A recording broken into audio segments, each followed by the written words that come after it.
सभापति महोदय, यहाँ पर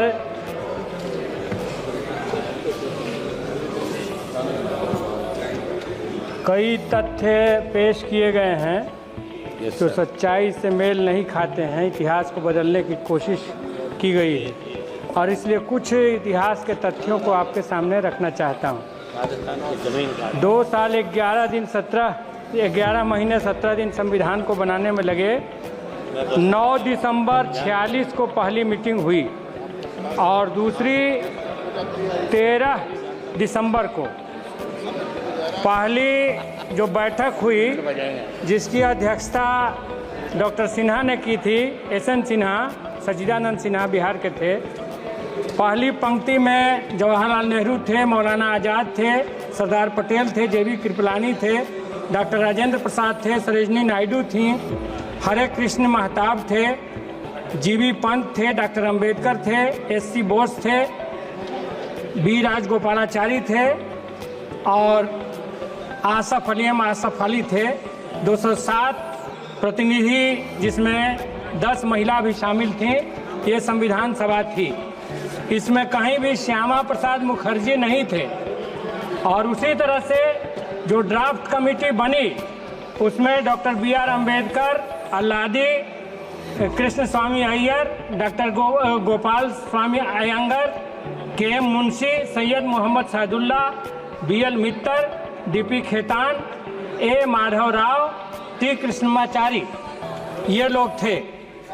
इसके साथ ही मैं आपके सामने एक और बात रखना चाहता हूं। जो संविधान निर्माण के लिए लक्ष्य रखा गया उसमें लक्ष्य में 5 और 6 को मैं पढ़ना चाहूँगा आपके सामने। ये 13 दिसंबर 1946 को यानी आज़ादी मिलने के पहले, और ये किताब लोकसभा सचिवालय से ही निकली है और 2016 में निकली है। इसी किताब से ये है।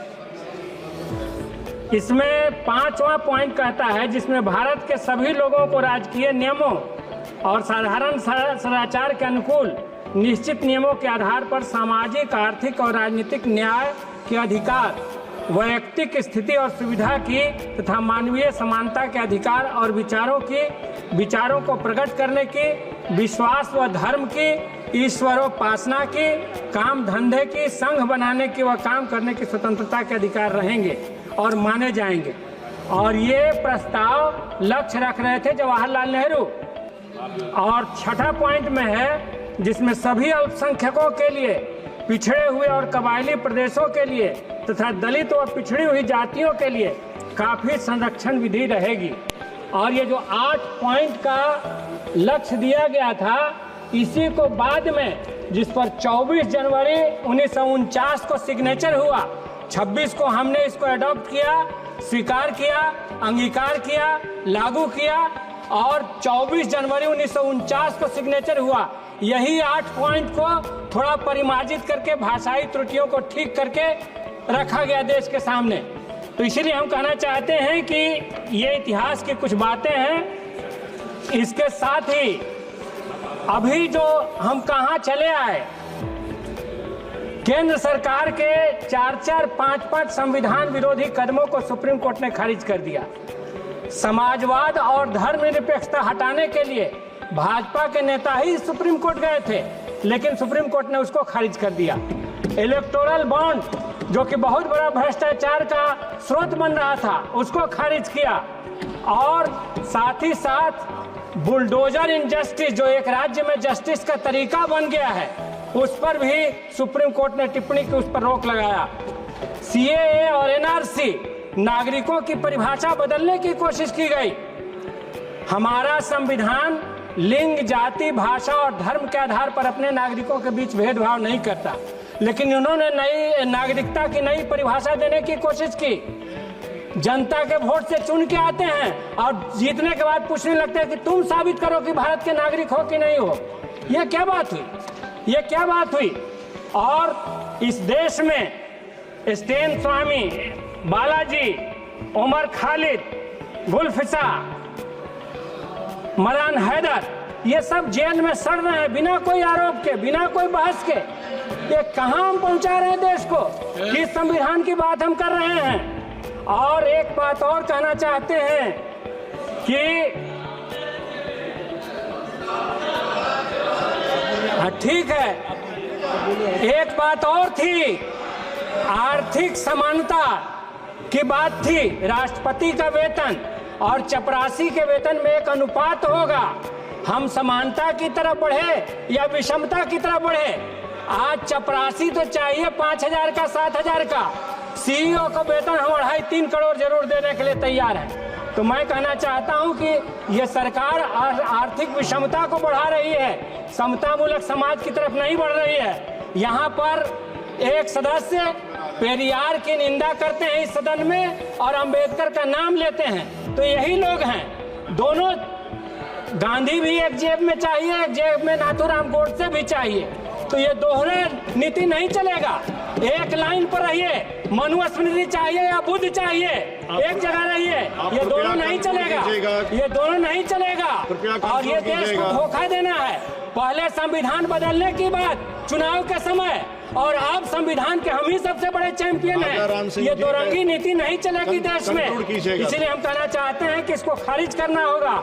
और संविधान के नाम पर जो आप खिलवाड़ कर रहे हैं, देश में सांप्रदायिक फांसीवाद लाना चाहते हैं, हम साफ तौर से कहना चाहते हैं कि अध्याय पहले पर संविधान के बुद्ध की मूर्ति है, उसकी जगह पर हिटलर को स्थापित करने की साजिश और कोशिश आपकी नहीं चलेगी।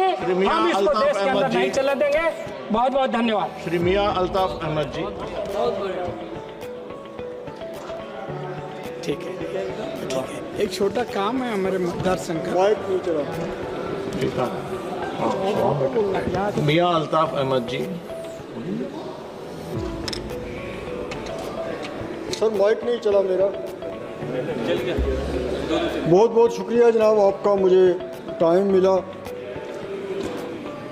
आज हिंदुस्तान के आइन को बने हुए 75 साल पूरे हो गए हैं और इस शानदार आइन को, कॉन्स्टिट्यूशन को बनाने के लिए जिन लोगों ने काम किया, ख़ास तौर पे इस सिलसिले में बाबा साहब अम्बेडकर जी ने जो मेन रोल अदा किया और उनकी टीम ने रोल अदा किया, उसके लिए हम उनको आज भी याद करते हैं। और इस मुल्क में सबका ये फ़र्ज़ है कि जिस मेहनत से उन्होंने ये आइन हमको दिया और जिसकी बदौलत ये मुल्क आज तक चल रहा है, मुख्तलिफ़ ज़ातों के, बरादरियों के, मज़हब के लोग इस मुल्क में रहते हैं, लेकिन ये इकट्ठे मिल के जो रह रहे हैं, इसमें इस आइन की बहुत बड़ी देन है। आज इस पे ये दो दिन की जो डिस्कशन हुई, उससे ये लगता है कि कहीं ना कहीं इस आइन को ख़तरा है, दाल में कुछ काला है, और हम सबको इस सिलसिले में कंसर्न है। हमारे इन खदशात को दूर होना चाहिए, दूर करना चाहिए। ये दुनिया का बहुत बड़ा कानून बनाया, कॉन्स्टिट्यूशन बनाया, बहुत बड़ा लेंथी कॉन्स्टिट्यूशन है, बहुत बड़ा कॉन्स्टिट्यूशन है, और शुक्र है कि ये कॉन्स्टिट्यूशन आज तक चल रहा है, वरना बहुत से मुल्कों में आपने देखा कि वहाँ के आइन नहीं चले।